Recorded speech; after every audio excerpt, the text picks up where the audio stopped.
Tonight, of course, you're all here for artist Margaret Meehan, who was a beloved member of the DFW art community for a long, long while, before recently moving with her husband, Noah Symbolist, and her dog, Mika, to Richmond, Virginia, where she and Noah are teaching at Virginia Commonwealth University. Margaret is a good friend and a good artist. She has an impressive CV that indicates how devoted she is to her work and how that devotion has manifested itself in numerous solo and group exhibitions, as well as residencies, awards, and a very lengthy and impressive bibliography. Most recently, her work was presented in a two-person exhibition at Ulterior Gallery this year in New York. And solo shows in the past few years include Artist of the Day at Flowers Gallery in London, Bye Bye Blue at the Old Jail Art Center in Albany, Texas, Every Witch, and that's W-I-T-C-H, Way But Loose, at David Shelton Gallery, where Margaret is represented in Houston, and Paper Moon at Conduit Gallery, where she is represented in Dallas. Group exhibitions include Helmuth Project at Object in San Diego, Dallas Sites Available Space at the Dallas Museum of Art, Now Then and Again at Barry Whistler Gallery in Dallas, Modern Ruin, which was curated by Thomas Fulmer and Christina Rees at an abandoned bank building in Dallas.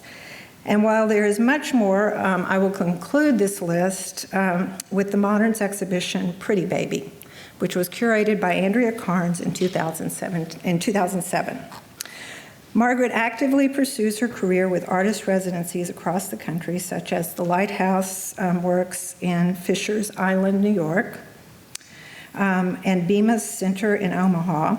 And in 2014, she was selected for the prestigious Arts PACE International Artist in Residence program in San Antonio.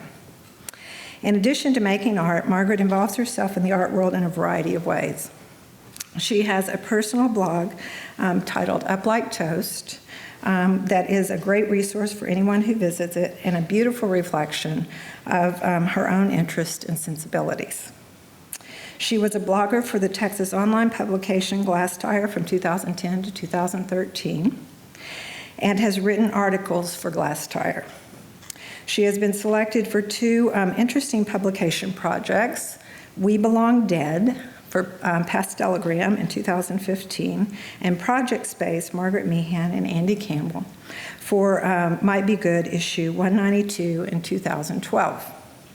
She also curated some very interesting exhibitions, including most recently Lips Like Sugar at Beef House in Dallas last year. There is so much to say about Margaret. She is a consummate artist who has become known for her research-heavy multimedia work, in which she has always been interested in the body, particularly how bodily difference has been perceived throughout time. Tonight, that is reflected in her presentation, Dr. Jekyll and Ms. Hyde, as she addresses monstrosity as a kind of otherness. So if you would, please join me in welcoming Margaret Meehan.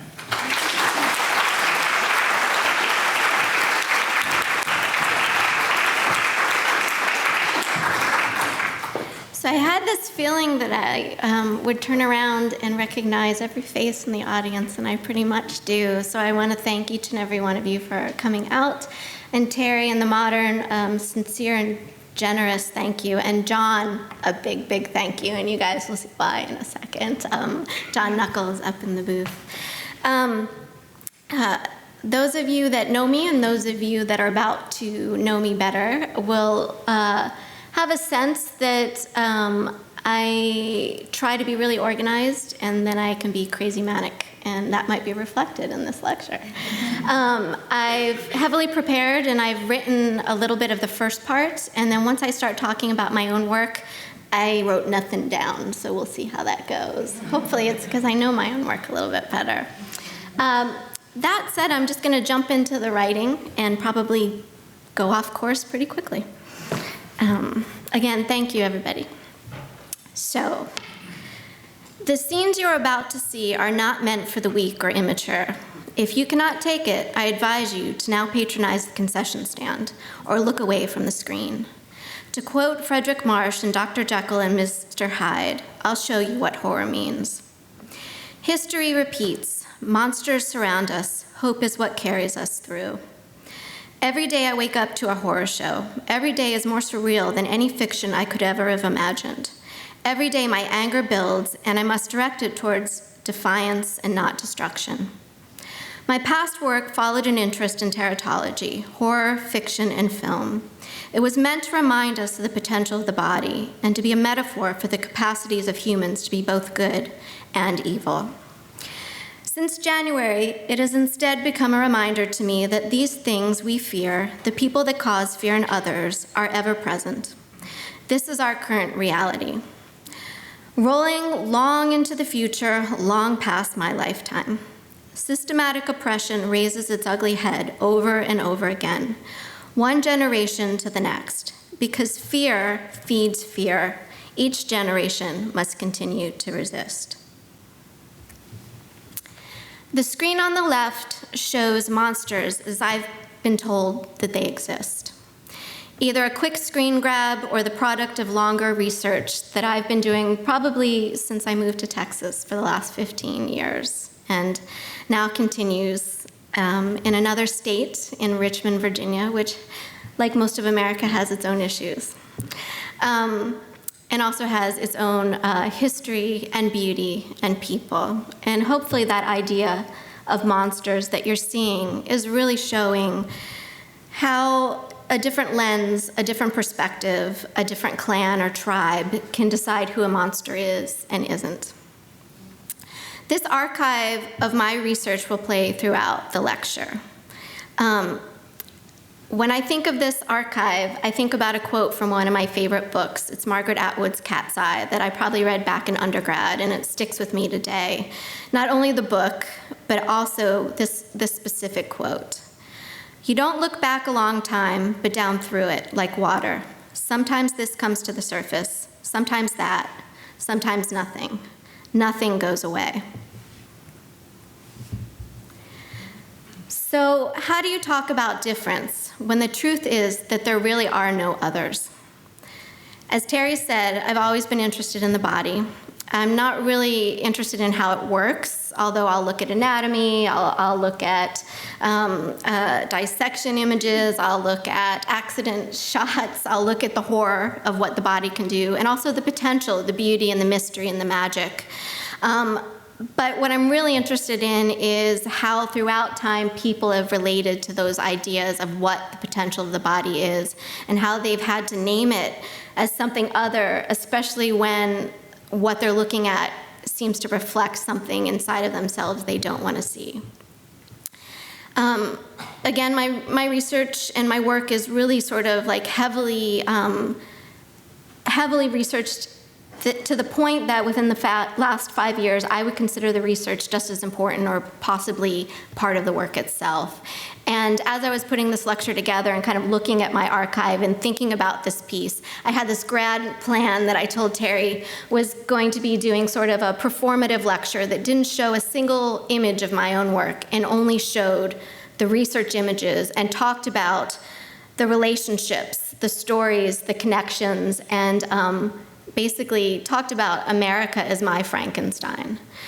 I also wanted this sort of like archive and my work and my understanding of the world to point out why we have these anxieties about the body, and where myths, going all the way back to the beginning of time, have been our way of trying to explain this idea of other or pointing towards something else when it's actually the realities of something that could be us or is us. My work that you're about to see is mixed media for the most part. It is objects and images, sound pieces. I got to do this really wonderful online digital collage that hopefully I'll have time to show you guys a little bit of. And all of it is kind of the way the slideshow is going and the way my mind goes. It's feeding upon itself. It's building, it's informing, and it's overwhelming. And I'm hoping that that only increases. And I'm hoping that if you feel slightly overwhelmed trying to direct yourself between the two, that that's all right too. Certain things will feed into you, some things will linger, and some things won't make a connection for you at all. My work also draws a lot from film, music, and popular culture. And within the making and the research, I'm looking a lot at folklore and traditional crafts. So, a monster is defined as an animal or plant of abnormal form or structure, a mythical monster, one who deviates from normal or acceptable behavior of character, and a moral monster or a threatening force, an animal of strange or terrifying shape, one unusually large for its kind, something monstrous, especially a person of unnatural or extreme ugliness, deformity, wickedness, or cruelty. One that is highly successful. I think I'm all of that. I think I'm none of that. I think that they contradict themselves within that definition of what a monster is. I once saw a really great video clip of Guillermo del Toro, whose films I absolutely love, and his obsession with monsters and his collection of monster memorabilia.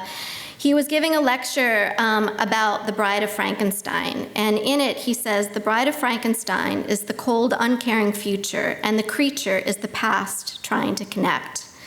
This is something else that hit me the moment I heard him say this, and I kind of thought about in my work and continue to think about, is this idea of how do you deal with memory, short and long term, and how do you unearth the erasure of a history people are trying to erase or keep buried? Much of it is violent, and much of it is weird, and I'm talking about my work.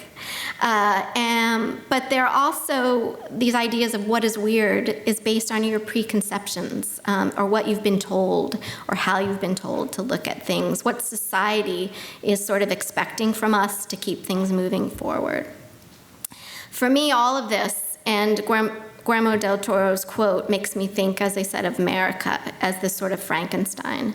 It's built on the bones of others, much like Frankenstein's monster. It's confused, it's lost, it's violent, it's needing to be culpable for its actions, and ultimately, I believe it's looking for redemption. Can it change? Could the monster in the movie, in the book, change? Could it evolve? Or could it grow? Or is it basic human nature to be ignorant and full of rage? So these are things that I think about. And also a big reason that I connect with not only Boris Karloff's Frankenstein, the monster, but also Mary Shelley's monster in Frankenstein, who, if you guys have read the book or seen the movies, you know are complete opposites in the way that that story is told. I can only imagine what the doctors thought as I made my way into this world. I was a screaming mess of bowel and gut pouring from the inside out. I was born with a congenital malformation called exstrophy. My internal organs basically were on the outside of my body. And for me, being born 47 years ago, this was a really big deal. The majority of infants that are born with the birth defect that I have now are put together and fixed by the time they are 1 or 2 years old tops. But for me, I spent about 20 years with doctors, broken hips, multiple surgeries, a lot of setbacks, just trying to recalibrate nature's mistake. In that, I was also a teenager.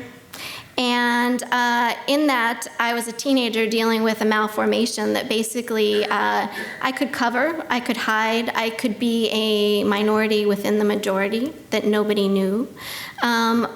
But I also knew the sort of guilt behind that, or as I looked out into the world and saw people that couldn't hide their difference, tried to understand what that meant and tried to make sense of what it meant to me.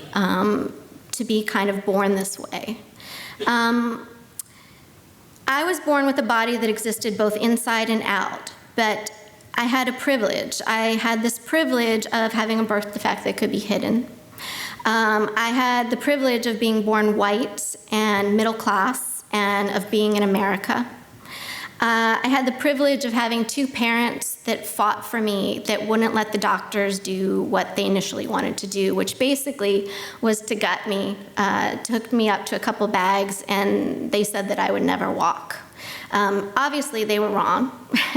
And obviously, I think of my parents a lot in that situation and kind of bring it back into the story of Frankenstein, or the idea of the monster, and think of the fear that the doctors and my parents must have had seeing this body, but also the fear of them worrying about how the world would treat me. So to be afraid of their child and also to want to protect.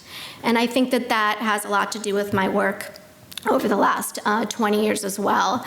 Who do we fear? Who do we protect? And how do we navigate this borderline that we might not always know which side we're going to fall on? Let's see. So I spent my life balancing that borderline between trying to reveal what is hidden and point out who and what must be seen. And in that, hopefully I'm educating and empowering myself along the way, as well as trying to give voice to maybe others that don't have that voice, and learning myself what those voices need to be, and who needs to be heard, or who needs me to shut up and just needs to talk and be heard from. So this is where I start to talk about my work a little bit, and I could not lecture at the Modern Art Museum of Fort Worth without talking about Pretty Baby. Curated by Andrea Carnes, she came and did a studio visit about 3 months after I moved to Texas, and really kind of connected with the work. Early on, the work was about everything that I just explained to you, but specifically, it was much more about me. I was dealing with my abnormalities, my deformities, my ideas of difference, and I was making figures that were referencing different bodies. I was also dealing with the idea of childhood and innocence, and how sometimes that fear is kind of taught, how that fear is always taught, and the idea that children don't necessarily see difference until they're told that this is something they should either be afraid of or not acknowledge or pretend doesn't exist. My first side story. When I first moved here, I met the artist James Wattrell, and some of you may know him, and he was one of the kindest and most generous people and gave me my first job. And I remember one of my first lectures was at Eastfield College, where he taught. And I gave my talk, and if you knew James, James was deaf. It's not me, yay.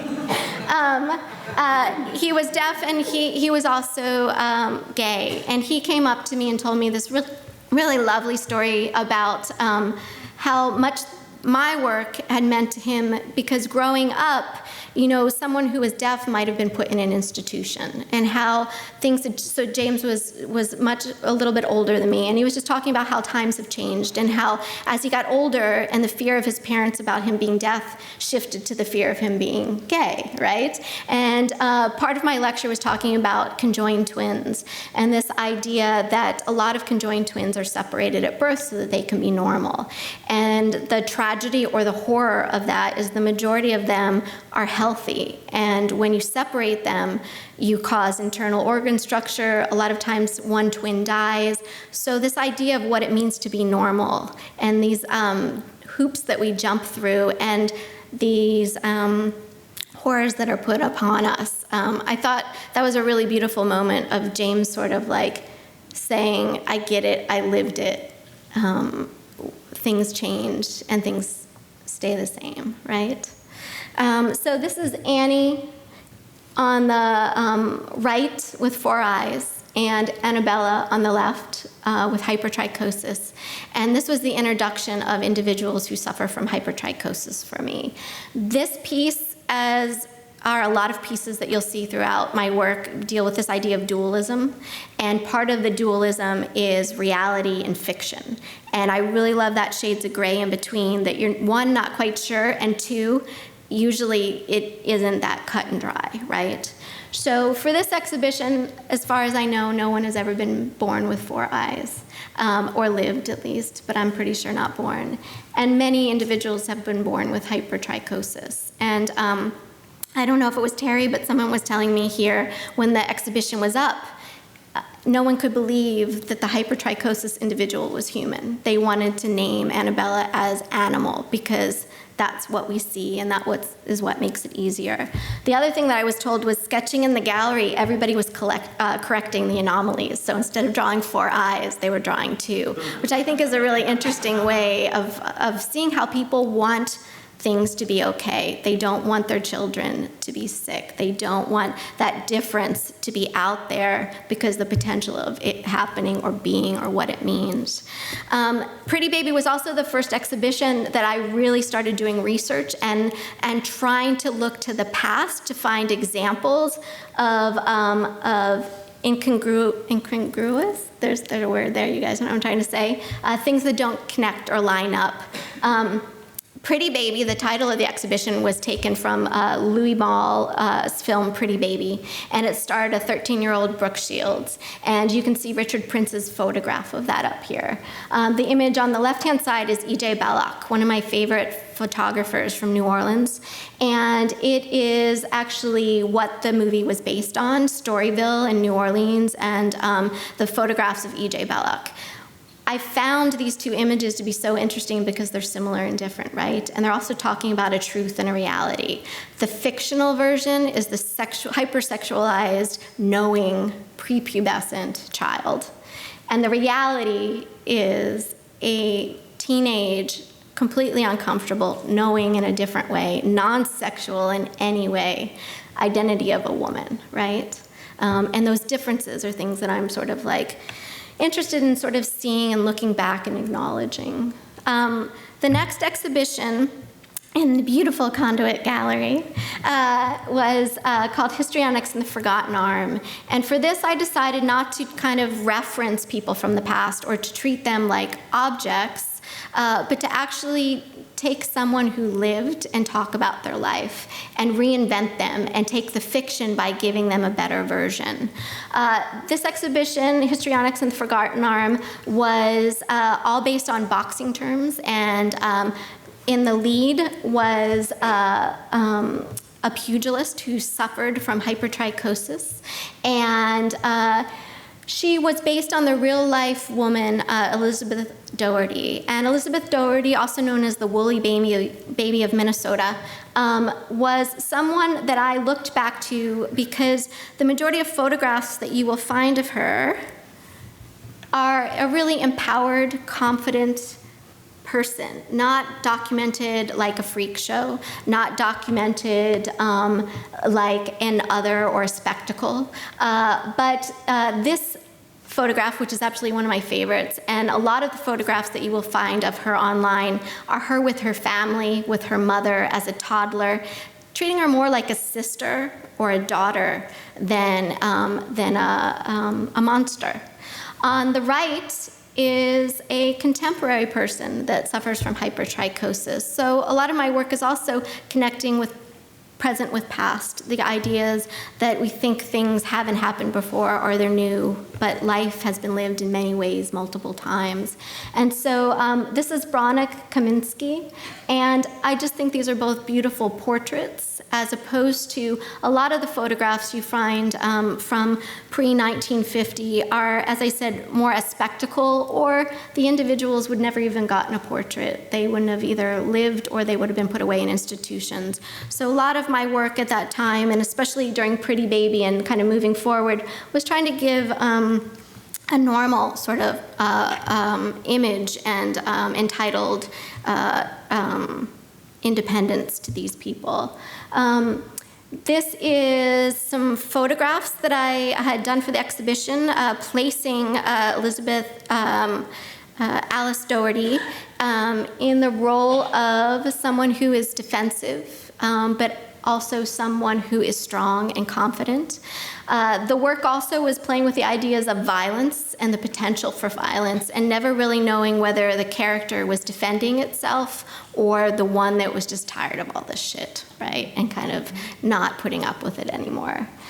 In the center, you'll see circled square with cast aluminum gloves that are lined with glitter glass. And it's also playing with that idea of like protection from with the gloves, but also kind of tearing yourself up and kind of hurting yourself or kind of wearing both sides. And there's the gloves. And another larger scale photograph called Jab, all of the titles taken from different boxing terms. And one last overview with a piece in the back that had Edison light bulbs, a glass-covered punching bag, and wainscoting to really talk about the spectacle of boxing as a stage for my pugilist, my hero, my boxer, to kind of perform this sort of civilized, violent dance, which kind of is what boxing is. And there she is again. One of the songs that I was thinking about, and the first time I did a sound piece, was from Nina Simone's Please Don't Let Me Be Misunderstood.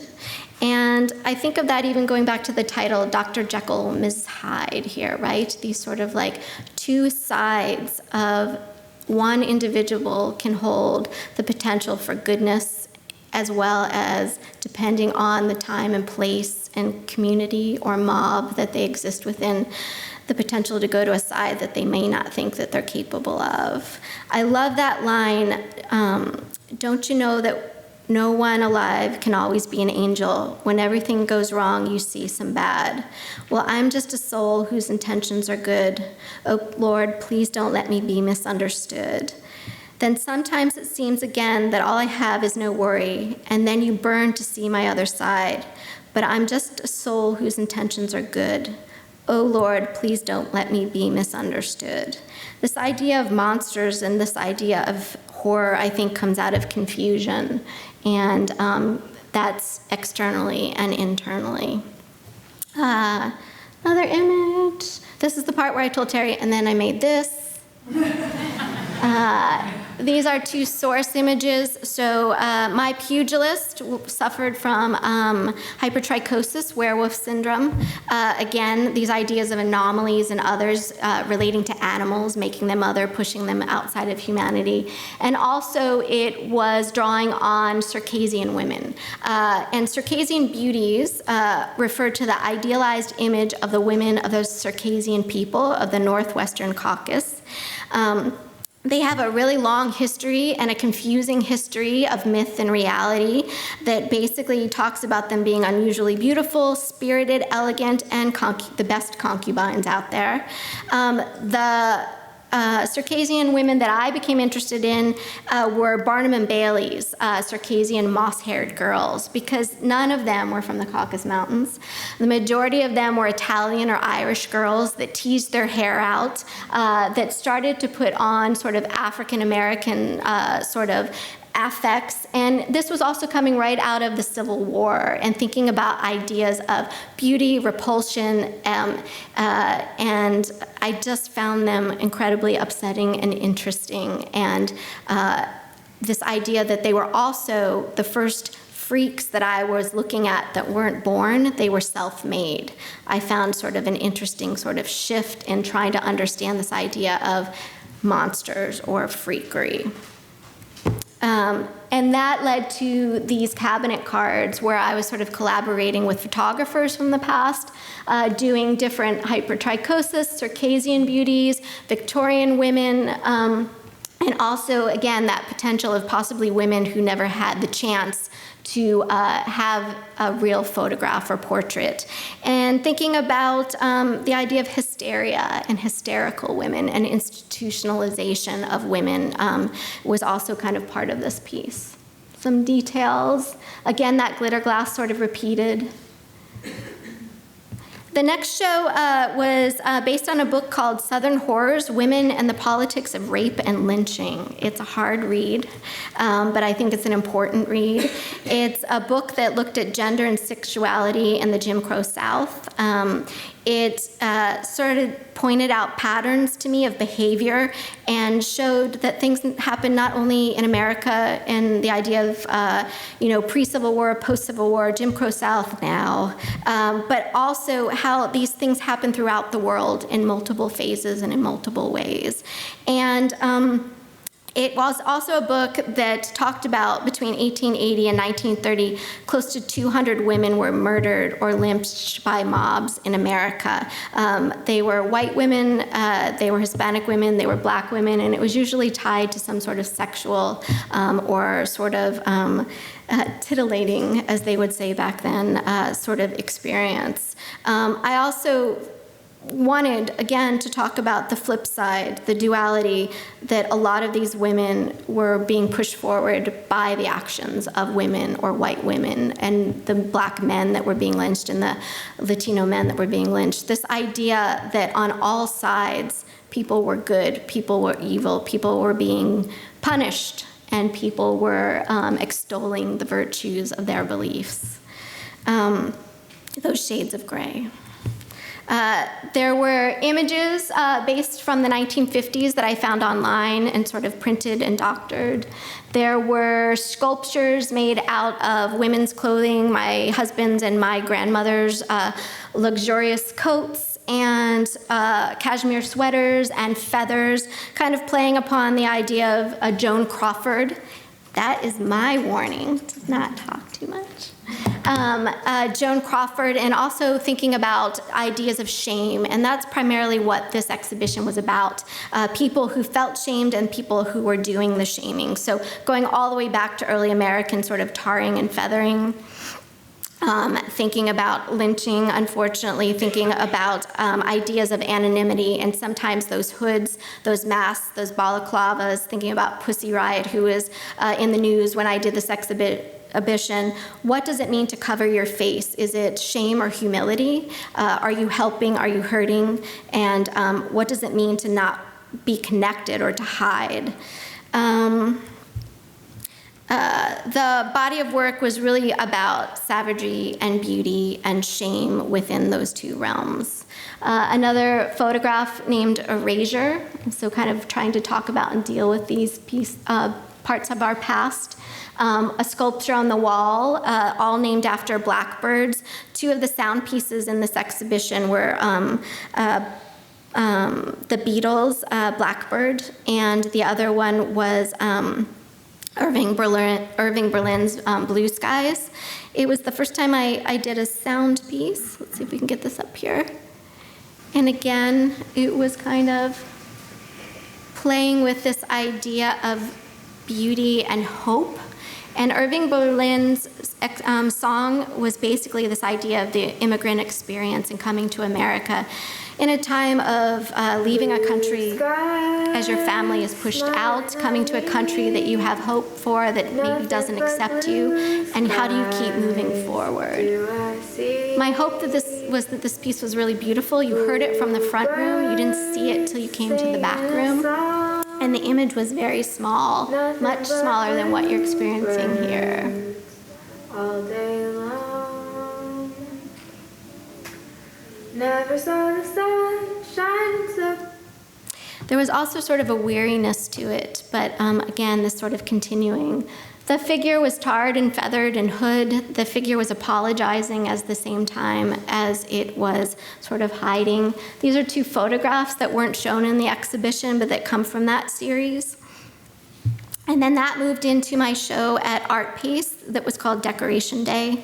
Again, this idea, and I think I became more and more open and interested in women and women's place in America.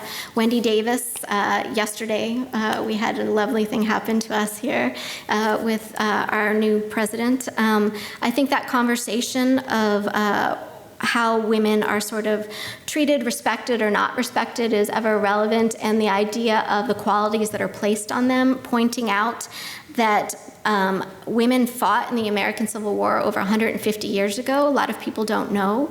The majority of them enlisted either with their husbands, on their own, dressed as men. I also loved this connection to Don't Ask, Don't Tell, because there was a lot of knowledge that these women were women fighting, but they were needed. I want to point out they fought on both sides. And some of them decided to live as men after. So I was also interested in this idea of gender and the military possibly being a microcosm for what's happening on a bigger society. And again, for better or worse, it's in the news again. I'm rushing now, so I apologize. I can feel it. Here is an overview of that installation. It was filled with sandbags that I had hand embroidered with the dates and initials of all of the women that have died since 2011 and have fought for our country. It had a mourning dress that was based on a mourning dress from the Civil War, but the pattern was the photograph from The Harvest of Death, Timothy O'Sullivan's, a very famous photograph of the dead on the fields of Gettysburg. The reason I chose this was because we don't know whether it was 400 to 1,000 women that enlisted and fought in the American Civil War, because the majority of them died on the battlefield, hid themselves as women, and were buried on the battlefield. But the main thing that I found interesting, and the reason that I ended up doing this exhibition, was that all of this came to light when I had the show, so maybe 2 years before that, 2013, there suddenly were books. There's a wonderful book called They Fought Like Demons. But the majority of the stories you would hear it was so new to us, right? Nobody knew about this history. But then if you started to talk to people, they're like, oh yeah, my aunt so-and-so fought in the Civil War. Or, oh yeah, my great-great-grandmother and my grandfather went off together and fought together in the Civil War. So it's not that those histories weren't known, it was those histories weren't being told. And I think, I find that obvious, for lack of a better word, and something to kind of point out. Here's the back, some of those detailed. One of the bags that I sewn was the initials of Donna Johnson. She was a sergeant who died in Iraq and was married to Tracy Hicks, who also fought and fights for our country. When she died, they would not give her wife, Tracy Hicks, benefits. It's since been corrected, and I think that happened like a month before my exhibition opened. But it was another example of, if within our military these women are so strong and proud and they're fighting for our country, and then they are not treated with that idea of respect and just general human kindness, it's something that sort of trickles down. And so I wanted to kind of honor her and honor all those women that way. And then I worked with Scott Hilton, who some of you guys may know, who's an amazing artist here in town. And he came out to San Antonio and did these daguerreotypes with me. And this one is called Unknown Soldier. And it has the dress and the image of the Civil War soldiers on the fields of Gettysburg. And it's kind of acknowledging that these women did and continue to kind of step up and be their own heroes. From that, these women that are very strong, that were brave, that were fighting for our country and believed in America that we all believe in, I started to think about the opposite of that, the idea that we believe all things are beautiful and that we can perceive or understand who someone is by the way that they look.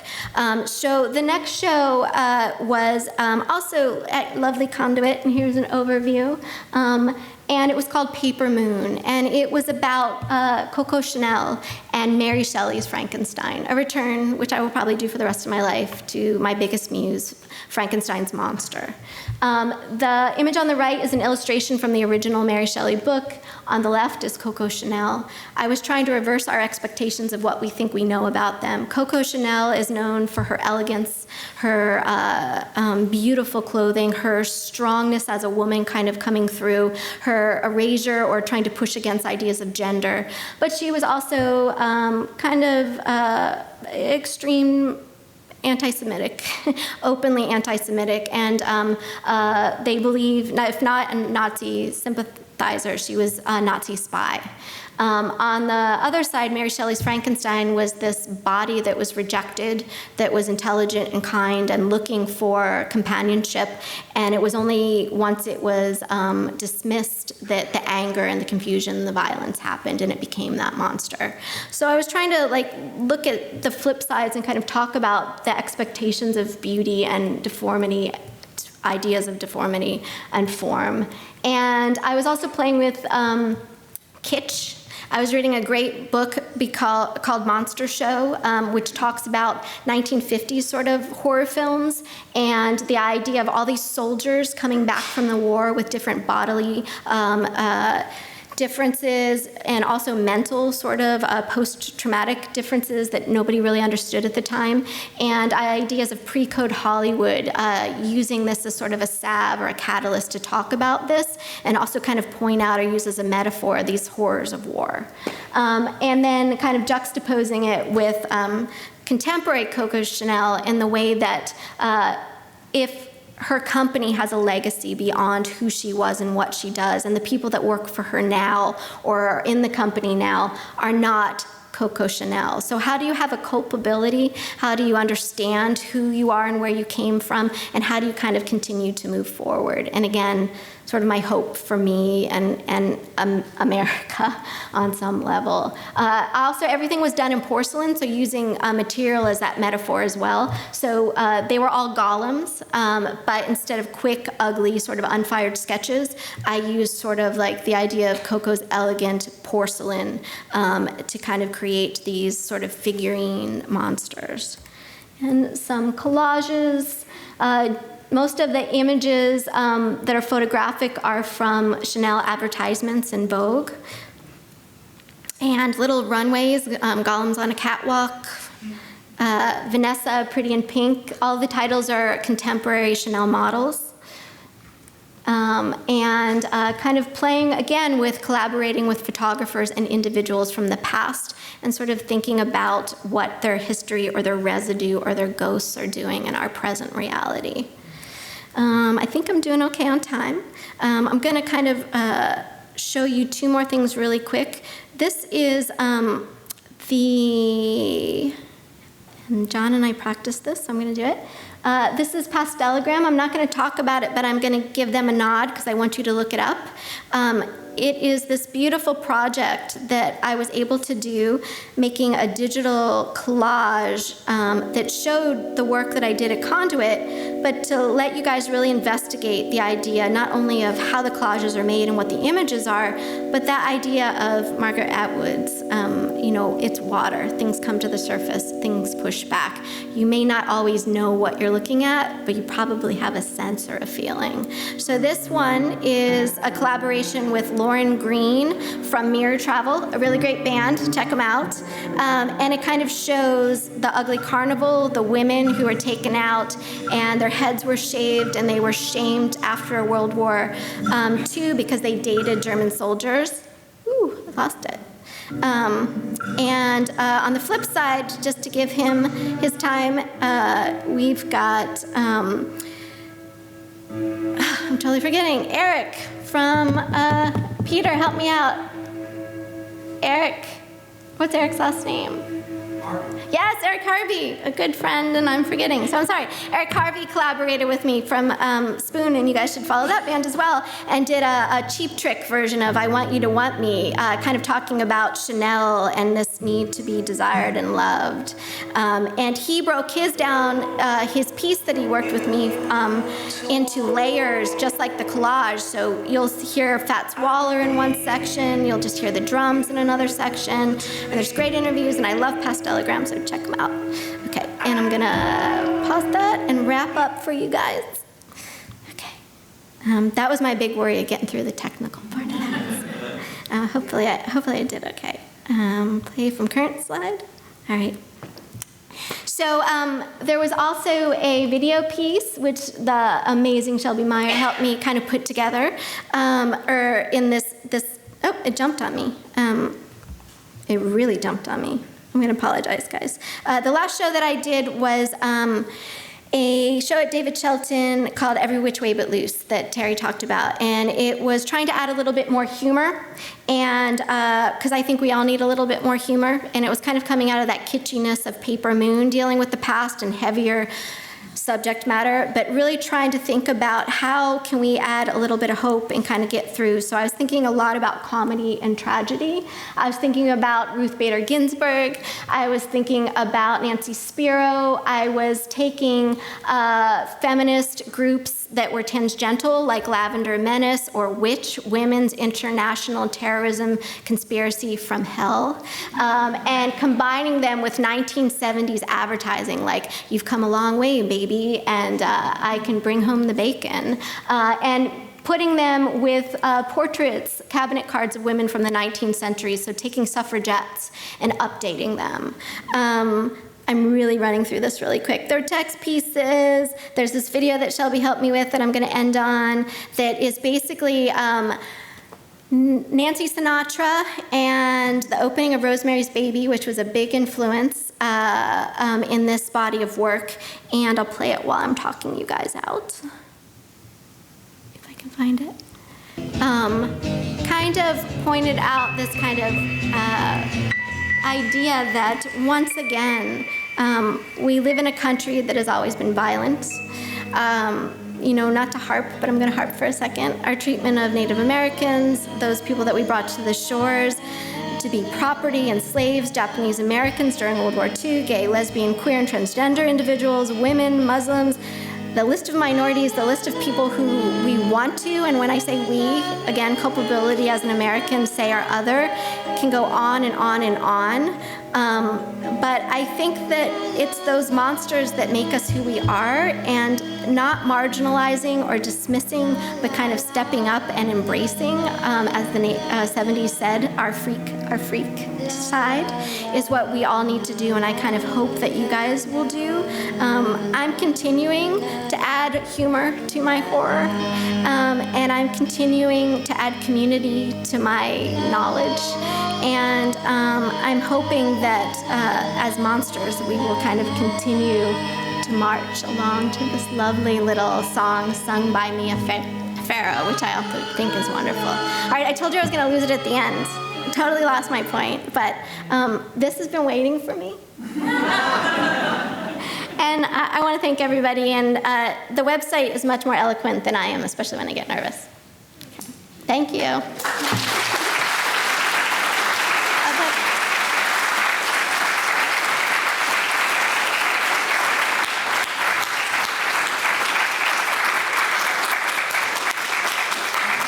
I started out good, right? Okay. Does anybody have any questions?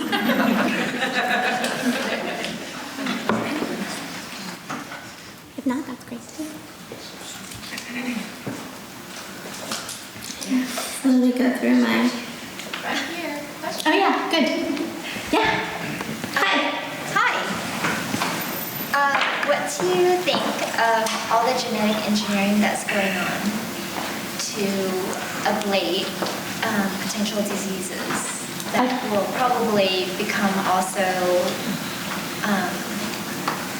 just physical appearance as well, manipulation of physical appearance? I think of that Twilight Zone. I don't know if you guys ever watched the Twilight Zone. There's a really old, the original Twilight Zone, that the whole premise of this show is this young girl turns 16. It's my memory of it too, so I'm probably butchering that. But this young girl turns 16 and she's about to get the surgery that everybody's supposed to get to like fix and make beautiful.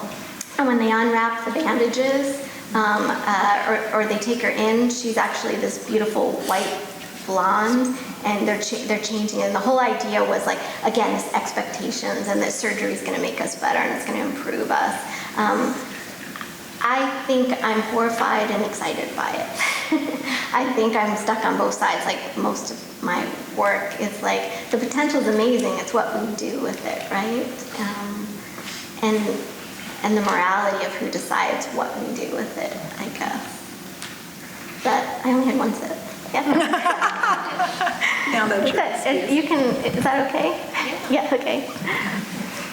Anybody else? Okay.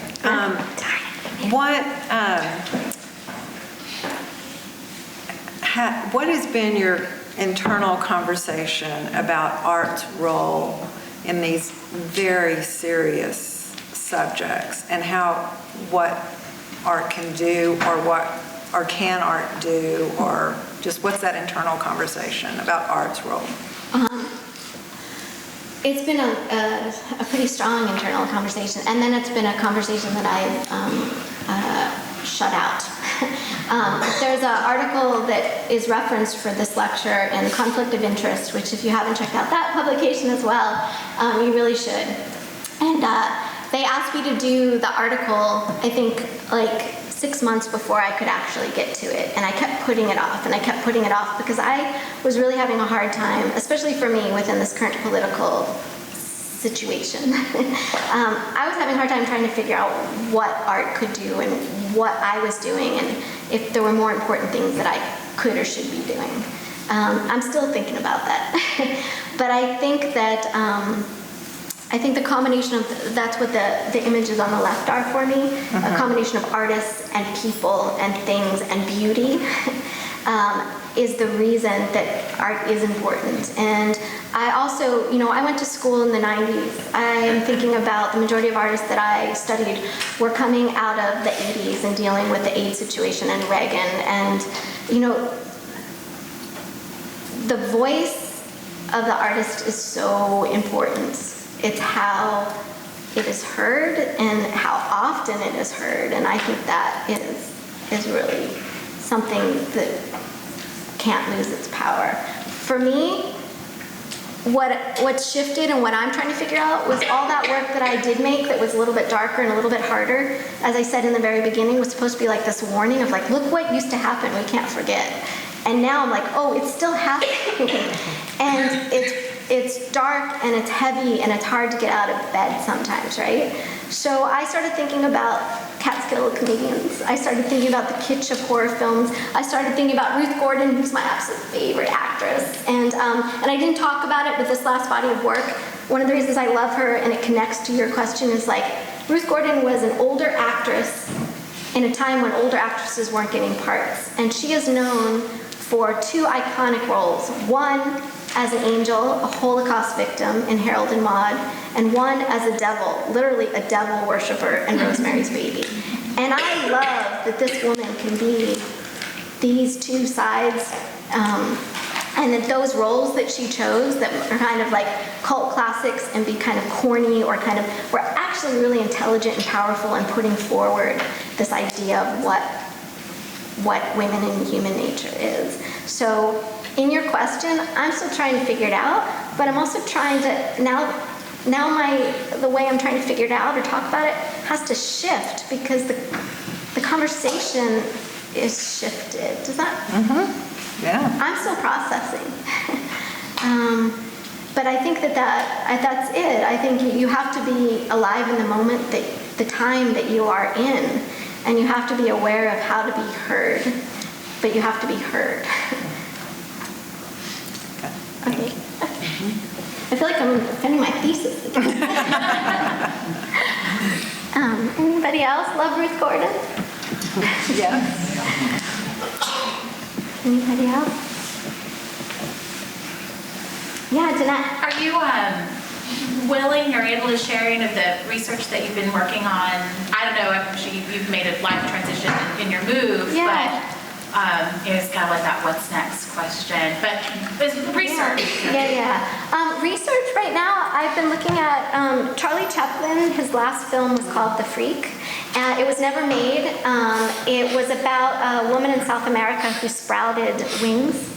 And she was kidnapped and put on tour as this sort of freak of nature. And I couldn't help thinking about, again, I'm always making these weird connections, whether they're true or not, the idea of Joseph Merrick, who was known as the Elephant Man, who was kidnapped and put on tour. And Charlie Chaplin's film kind of basically comes with her coming back to South America and being put on trial for whether she's even human or not. So I've been looking a lot at that and loving the idea that the film was never finished. And I've been combining that with Nellie Bly, who was one of the first female journalists. She actually checked herself into a mental institution and wrote an article about the way that women were treated and who was actually insane and who was just being put away for different economic or social or gender issues. And then later she wrote this article about traveling around the world. And then she also invented steel milk cans. Like she was like this. So I'm kind of looking at all of that, and this idea of, again, bringing birds back, and the idea of freedom and flight or being tethered and held down. So that's where I'm at. That's what I mean. And there's pink. There's lots of pink again.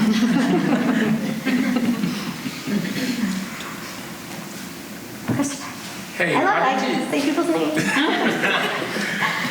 how did you make the transition from like 2D photograph manipulation to porcelain and ceramics? So I come out of ceramics, actually. I went to the University of Washington. I did my undergrad, which is still a really strong ceramics program, sculptural ceramics program. I fell into it really late. I went to community college and fell into a ceramics program. And one of the best parts of that ceramics program was they let their students become artists. So they didn't tie you to a medium as long as you were working and growing and pushing. And so I learned, I know, I teach, I love clay. I return to it over and over. But I also love photography and I love the 2D image. And my professor was Akio Takamori, who was an amazing artist and man. And his work was very ceramic, but it was this idea of ceramics being a canvas. And the best part of ceramics is it holds the potential for sculpture and painting. And so I think my work came out of that idea on a literal object, but now, even though I'm always having that in my mind, it's more important that the media fits the concept. And so I'll also, like the histrionics, the boxing, like I taught myself that with a friend because that wasn't going to look in clay the way that I wanted it to come across. But then that last show with the golems and porcelain, that was really important. And so the porcelain wasn't just about making something in clay, it was like the porcelain was a material content. So I don't know if that answered your question either. I was curious. Yeah, thank you. Thank you. Thank you, everybody. I really, really appreciate and miss this community.